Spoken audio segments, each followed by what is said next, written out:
Hello, and welcome to another edition of What'cha Drinkin. I'm Steve Quirk, president of Quirk's Media. My guest today is Susan Fader of Fader and Associates. Hello, Susan, and welcome. It's so nice to see you. Tell me what you're drinking. I am drinking a Toronto. Ooh, tell me what's in it. I don't know everything that's in it, but it has rye. It has two things I love. It has rye in it, and it's not too sweet. And Okay. first drinking in Paris. So Paris and rye. Oh, nice. I am drinking a Loose Hound, which is vodka with a grapefruit liqueur and simple syrup. So it is It's sweet for me. yeah, really sweet and lots of calories. So it is not. But they taste good. They taste really good. Yes. Well, cheers. Cheers. Come high.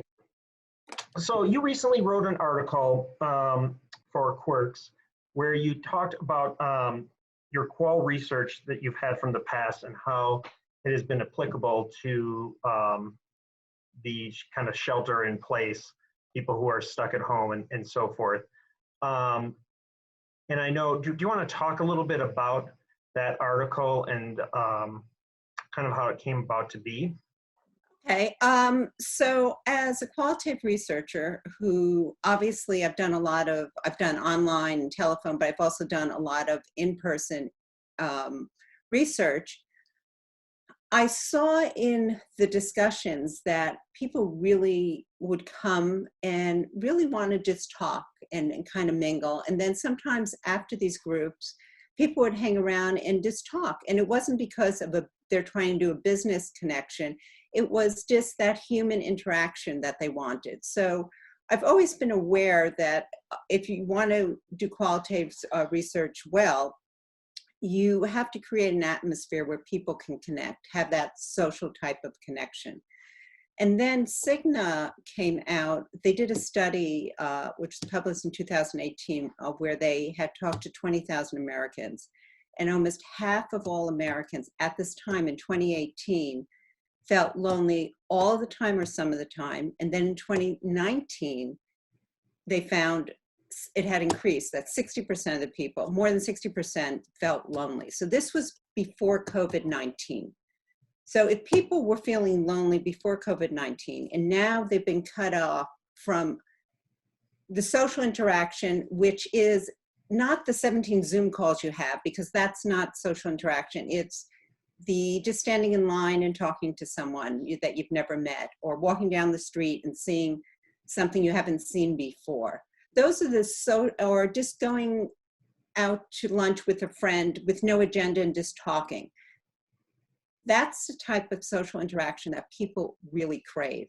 And being shelter in place, you're not getting it. You know, people think binging on Netflix or downloading 1,000 podcasts they're being entertained, but that's really just a passive where you're sitting, you're not interacting with people.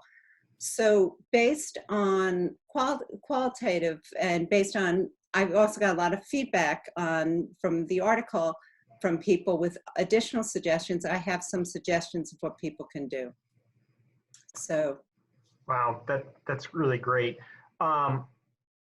So do you find that now, I mean, are people more apt to want them to participate in research at this point?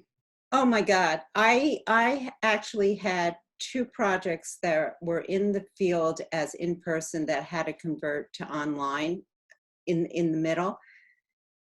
First of all, you know, based on my prior experience to online, I really, people weren't necessarily, especially in a focus group, one-on-one or a board, but in a focus group online, people generally were not as engaged. And in these 2 cases, not only were people more engaged than in the past, many of my groups, and I pride myself, if it's a 2-hour group, it's over 2 hours, people didn't want to stop talking. They said, no, we know it's the end, but we want to stay and talk some more, because they were just, you know, there were totally different topics, but it was just people having a conversation in a social interaction. And that's what people need. And one of the things from qualitative research that when I've been doing online that I've learned is the most people you can really have on to have some form of intimacy is 6. And then really 4 or 5 is really where you should be, because then there's also me. But if you think about these people who are having Zoom calls, if you're having business Zoom calls, very rarely is less. But even these happy hour ones where you have 20, 30 people, that's above, you can't have the intimacy when you go above that number, and people don't understand. But one of the things that I've heard over and over again, you know what I'm doing? I'm making phone calls.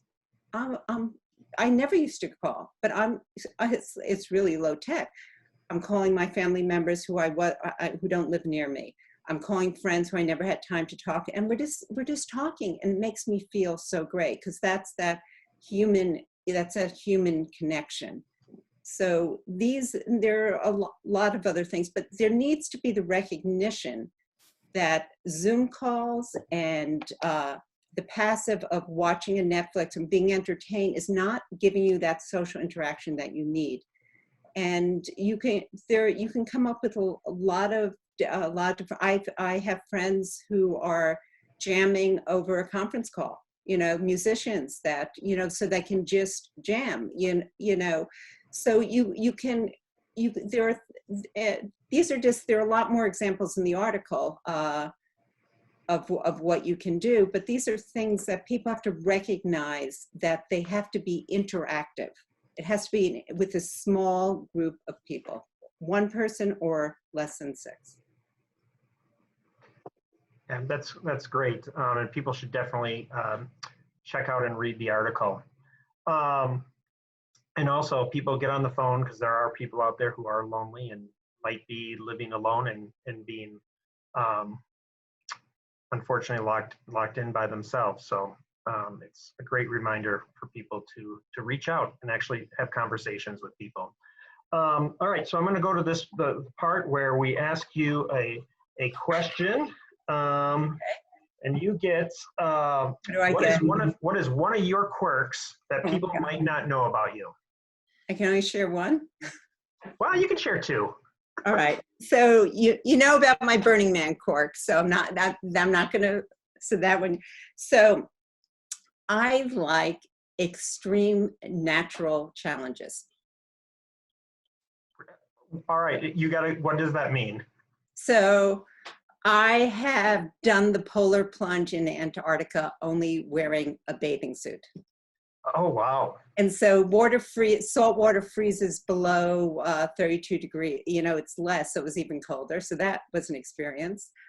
I've done the Devil's Pool, which is on the lip of Victoria Falls in Zambia. So that's an insane thing. If I had really known what I was doing, what was going to happen.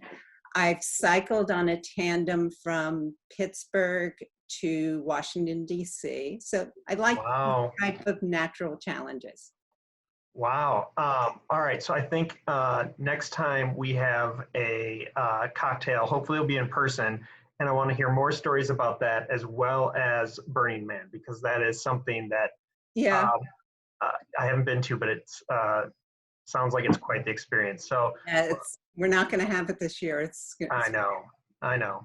But still, well, it will come back. So, well, thank you, Susan, for your time, and cheers. Cheers. And stay well. You too, and everyone. Wish everyone reach out, have conversations, and it just, just shoot the breeze. Sounds perfect. Couldn't have said it better myself. Okay. Thanks so much. Yeah, thank you.